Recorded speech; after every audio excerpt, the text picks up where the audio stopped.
আসসালামু আলাইকুম রহমতুল্লাহি ওয়া বারাকাতুহু। অবদবাজার পূর্ব পাশে মানিকের ঘাট নামক স্থানে আমাদের এই বাঁশের সাঁকো,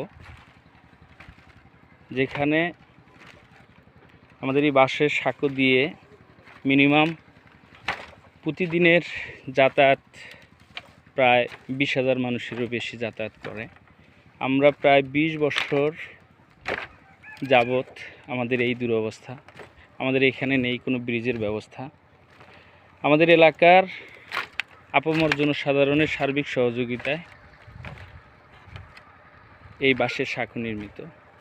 বর্তমানে আমাদের এই বাঁশের সাঁকো চলাচলের জন্য একদম অযোগ্য হয়ে গেছে। তাই আমি আকুল আবেদন করছি প্রশাসনিক এবং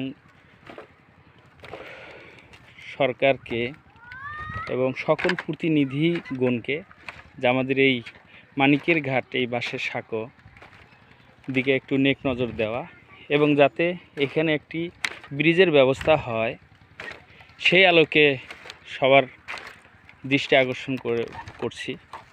যদি এখানে একটা ব্রিজ হয় তাহলে আমাদের এই 20,000 লোকের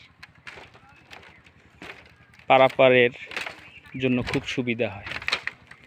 তো যাই হোক, সবার প্রতি আমার দৃষ্টি আকর্ষণ করছি যাতে আমাদের এই ব্রিজটার ব্যবস্থা নেওয়া হয়। আসসালামু আলাইকুম। বলবো না? হ্যাঁ। আমি মোহাম্মদ আবুল কাশেম, গ্রাম আমাদের চুয়াট্টুফরমারি শিমুলতলা বাজার, ব্যাপারী বাজার। তো আমরা এখানে অনেক দিন থেকেই ভোগান্ত অবস্থায় আছি। আমরা এই শিমুলতলা ব্যাপারী বাজার থেকে না এসে যে রাস্তাতে যাই, এখানে মানিকের দোকান সংলগ্ন একটা ভাঙ্গা, বিশাল একটা ভাঙ্গা আছে। এটা অতি কয়েক বছর থেকে আমরা খুব জোরার জন্য রাস্তায় চলাফেরা করতেছি, কিন্তু আমরা অনেক প্রতিনিধিদের কাছে গেছি, তা আশ্বস্ত করছে, অথচ তারা বারবার আশ্বস্ত করে, কিন্তু আমরা সেই ব্রিজটা আমাদের দিতে পারে নাই বা দেয় নাই। তো এখান থেকে আমরা না এসে উপজেলাতে যাই, অনেক মা বোন অসুস্থ থাকে, তাদেরকে নিয়ে যাওয়া হয় খুব কষ্টের মাধ্যমে, এবং আমাদের এলাকায় যত রুগী আছে তারা খুব ভোগান্তি অবস্থায় আমরা পারাপার হই আর নাইশুরি যাই আসি। অনেক বন্যার সময় আমরা অনেক টাকা খরচ করে যাই, কিন্তু এলাকাবাসী উদ্যোগে। আসসালামু আলাইকুম রহমতুল্লাহি ওয়া বারাকাতুহু। প্রিয় দেশবাসী, আমি মোহাম্মদ হাফিজুল ইসলাম, মুফতি মোহাম্মদ হাফিজুল ইসলাম, শিমুলতলা বাজার থেকে বলছি।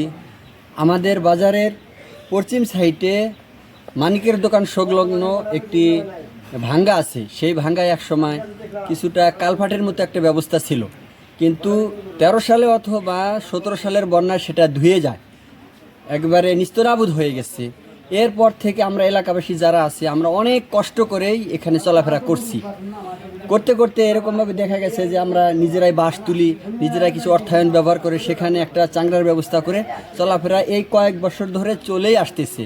কিন্তু এবারকার বন্যায় আমাদের চাংড়ার অবস্থা খুবই শোচনীয় হয়ে গেছে। এখন মোটরসাইকেল নিয়ে গেলে সেই জিনিসটা মনে হয় ড্রাইভারের কলিজা কাঁপে, যে কখন না আমরা ভেঙে পড়ে যাই। অসুস্থ মা বোন এবং অসুস্থ বৃদ্ধ বাবাজিদেরকে ওখানে যাইতে গেলে একজন ধরে নিয়ে সেটা পার করতে হয়। তাই আসসালামু আলাইকুম, আমি মোহাম্মদ শহীদুল ইসলাম, আমি একজন পল্লী চিকিৎসক।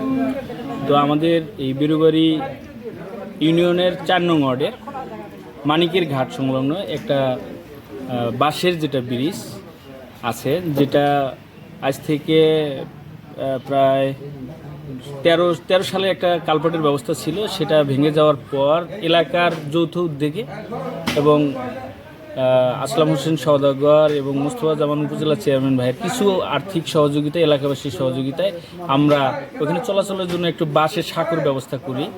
যে বাঁশের সাঁকোর অবস্থাটা খুবই এখন শোচনীয়, যা আমাদের এই এলাকার প্রায় 15,000 মানুষের বসবাস। যে রাস্তাটা যেখান দিয়ে আমাদের যাইতে হয়, আমাদের দুরবস্থা, যে ওইখানে যদি আমাদের একটা ব্রিজ থাকতো বা ব্রিজ হইতো, সেই ক্ষেত্রে আমাদের এই 10-15 হাজার লোকের সব দিকে ভালো হইতো।